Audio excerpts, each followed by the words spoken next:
माध्यम शिक्षा का बनाने के लिए अपना प्रश्न उठाया है। मैं अवगत कराना चाहता हूं आपके माध्यम से कि बेसिक शिक्षा विभाग के अंतर्गत राष्ट्रीय शिक्षा नीति लागू होने से पहले तक इस प्रावधान को बनाया गया था कि जो शिक्षा का माध्यम हो वो अंग्रेजी होना चाहिए और उसके अंतर्गत लगभग 12,279 विद्यालयों को इंग्लिश मीडियम के रूप में बनाया गया था और उसको जो पठन पाठन का कार्य था वो अंग्रेजी माध्यम से किया गया था। लेकिन उसके बाद जब से राष्ट्रीय शिक्षा नीति लागू की गई, राष्ट्रीय शिक्षा नीति लागू करने के बाद उसके अंतर्गत स्पष्ट किया गया कि जो शिक्षा का माध्यम होना चाहिए वो घर की भाषा, मातृभाषा, स्थानीय भाषा या क्षेत्रीय भाषा होना चाहिए। और इसको जब से हमने लागू किया है, उत्तर प्रदेश में जितने भी परिषदीय विद्यालय हैं, हर एक परिषदीय विद्यालय में इंग्लिश को एक सब्जेक्ट के रूप में हम बच्चों को पढ़ाते हैं। ऐसा नहीं है कि बच्चे अंग्रेजी की पढ़ाई नहीं पढ़ते हैं। हर एक क्लास में, हर एक बच्चे के कोर्स में इंग्लिश का जो सब्जेक्ट है वो इंक्लूडेड है और हर विद्यालय में इंग्लिश की जो कक्षाएं हैं वो कक्षाएं भी होती हैं। तो मैं स्पष्ट कर देना चाहता हूं कि बेसिक शिक्षा विभाग के अंतर्गत हम बच्चों के भविष्य के साथ में पूरी तरह से निगरानी बरत रहे हैं और उनको जो उचित और अच्छी शिक्षा की व्यवस्थाएं प्रदान की जा सकती है वो हर एक सुविधा हम प्रदान कर रहे हैं। माननीय सदस्य ने फर्नीचर के संबंध में भी प्रश्न उठाया और वे शायद भूल गए कि उनके समय में किसी भी विद्यालय को फर्नीचर की सुविधा के साथ में युक्त नहीं किया गया था। यह हमारी सरकार है जिसने ऑपरेशन कायाकल्प चलाया और उसके बाद में जो विद्यालयों की तस्वीर थी 2017 में, जर्जर विद्यालय थे और कोई भी मूलभूत सुविधा नहीं थी बच्चों के लिए विद्यालय में जाकर के पढ़ने के लिए।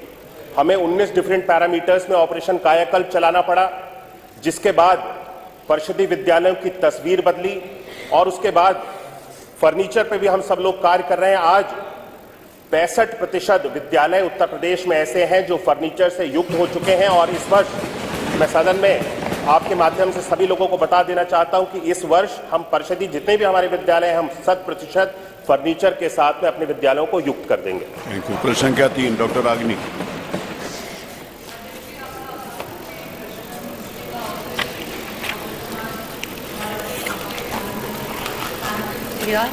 चौधरी चरण सिंह जी को नमन करती हूँ और मैं आभार व्यक्त करना चाहूँगी, आपने मुझे बेसिक शिक्षा मंत्री जी से प्रश्न पूछने का अवसर दिया। अध्यक्ष जी, मेरा प्रश्न जो था शिक्षा विभाग के पिछले किए हुए कृत्यों से जुड़ा हुआ था, क्योंकि अभी कुछ दिन पहले ये देखा गया कि विभाग के द्वारा कई सारे प्राइमरी स्कूलों को बंद किया गया मर्जर के नाम पर, और जब उसका कारण पूछा गया तो ये बताया गया कि उन स्कूलों में जो है बच्चों की संख्या कम है। तो मेरा प्रश्न जो था मंत्री जी से ये था कि सरकार ने विगत 9 वर्षों में बच्चों की संख्या बढ़ाने के लिए क्या कोई योजना बनाई थी, और अगर कोई कार्य किया था जिससे कि प्राइमरी स्कूलों में बच्चे बढ़ सके तो उस योजना की वजह से क्या लाभ हुआ और कितने बच्चे बढ़े।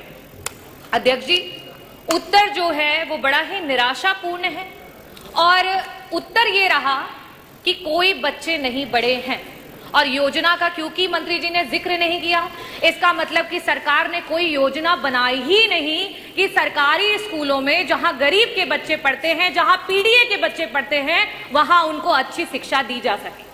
किसी भी स्कूल में अगर आप बच्चों को की संख्या को बढ़ाना चाहते हो तो वहां सर्वप्रथम सबसे जरूरी है वहां के पर्याप्त शिक्षक, वहां पे शिक्षकों की संख्या जो है वो पर्याप्त होनी चाहिए।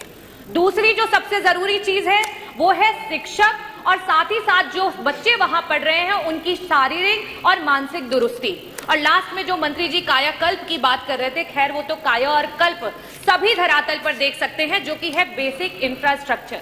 खैर, एक बात को, बेसिक इंफ्रास्ट्रक्चर को कॉम्प्रोमाइज भी कर सकते हैं, लेकिन जिन स्कूलों में टीचर्स ही नहीं है, जिन स्कूलों के टीचर्स प्रताड़ित हो रहे हैं, वहां पे हम कैसे चाहेंगे और कैसे पा पाएंगे कि हमारे बच्चे बढ़ रहे हैं। मेरा पहला प्रश्न जो है मंत्री जी से ये है कि आज 9,508 ऐसे स्कूल हैं जो सिर्फ और सिर्फ एक टीचर की वजह से चल रहे हैं, और कई सारे ऐसे स्कूल हैं जहां सिर्फ और सिर्फ शिक्षा मित्र हैं। ऐसी स्थिति में क्या सरकार शिक्षक भर्ती को और देरी ना करते हुए, क्योंकि 2 लाख से भी ज्यादा टीचर्स की आज सरकार की कमी है, उसको पूरा करने के लिए जल्द से जल्द शिक्षक भर्ती लाएगी, और लाएगी तो कब? और साथ ही साथ जो हमारे शिक्षा मित्र उतना ही काम कर रहे हैं और उनके पास जो है टेट क्वालिफाइड है, उनका समायोजन करने या उनका मानदेय जो है उसको बढ़ाने के लिए सरकार कब विचार करेगी? मेरा दूसरा प्रश्न मंत्री जी से यह है, क्योंकि मैंने मानसिक और शारीरिक दोनों की दुरुस्तता की बात की। जो टीचर्स आज आपके बीएलओ बने पड़े हैं, जो टीचर आपके सर्वे कर रहे हैं, जो टीचर गणना कर रहे हैं, जो टीचर आपके मिड डे मील करवा रहे हैं, जो टीचर आपके अगर समूह का विवाह हो रहा है तो उसमें दुल्हन को ब्यूटी पार्लर लेकर के जा रहे हैं, और अलीगढ़ में तो हद मचा दी, एक टीचर को आपने कुत्ता गिनवाने के लिए लगा दिया। ये आपकी सरकार है।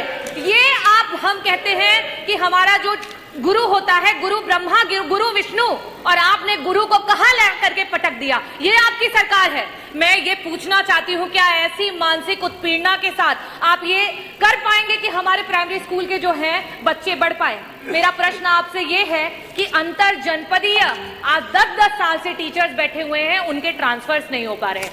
ऐसी स्थिति में क्या सरकार, जो हमारे टीचर्स हैं, 1,86,000 ऐसे टीचर्स हैं जो कि टेट के बिना ही उनको नौकरियां मिली, आज उनके ऊपर टेट की मार आ गई है। क्या सरकार उस टेट से उनको मुक्ति दिलाएगी? क्या सरकार अंतर जो आपके जनपदीय ट्रांसफर्स है उनकी बात करेगी? और जिस तरीके के व्यवहार को सरकार टीचर्स के साथ कर रही है, क्या उस पर रोक लगाएगी? और साथ ही साथ 35 टीचर और शिक्षा मित्र जो हैं वो मौत की घाट उतर गए। बीएलओ के रूप में वो काम कर रहे थे और उन्होंने आत्महत्या कर ली। इन लोगों के लिए क्या सरकार उनके परिवारों में एक-एक सरकारी नौकरी और साथ ही साथ मुआवजा देने का काम करेगी?